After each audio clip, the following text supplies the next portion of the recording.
وجہ سے تو بھاگ کر آ گیا۔ یہ وہ صحابی ہیں حضرت محمد صلی اللہ علیہ وسلم سے واپس آئے ہیں اور بیوی سے کہا ہے کہ آؤ مجھے میری تلوار نکالو اور مجھے اپنے اللہ کے راستے میں جانے دو، اور میں جا رہا ہوں۔ اور اللہ سے نکلتے ہوئے گھر سے دعا کی، اللہم لا تردنی الی اہلی، اے اللہ مجھے اپنے گھر میں واپس نہ لٹائیو۔ بیوی نے تانا کیا کہ تو موت کی خوف کی وجہ سے بھاگ کر آ گیا، اب یہ اللہ کے راستے میں گئے ہیں۔ تو اللہ کے رسول نے پھر منع فرمایا، تو عرض کی یا نبی اللہ، قسم ہے اس ذات کی جس کے قبضے میں میری جان ہے، مجھے احد کے پہاڑ کی طرف سے جنت کی خوشبو آ رہی، اور کہہ رہے کہ یا نبی اللہ میرا دل چاہتا ہے کہ میں بھی جنت کے اندر اپنے لنگڑے پاؤں سے چلوں پھروں۔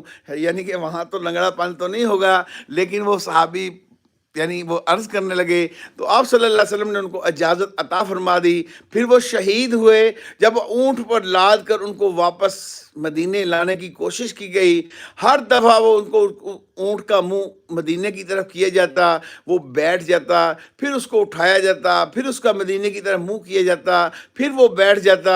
تو حضرت محمد صلی اللہ علیہ وسلم پوچھا کوئی اس نے گھر سے نکلتے ہوئے کوئی دعا کی تھی؟ تو گھر والوں کی طرف سے بات آئی، عرض کی یا نبی اللہ اس نے گھر سے نکلتے ہوئے یہ دعا کی تھی، اے اللہ مجھے اپنے گھر میں واپس نہ لٹانا۔ تو اللہ کے رسول صلی اللہ علیہ وسلم نے فرمایا کہ اس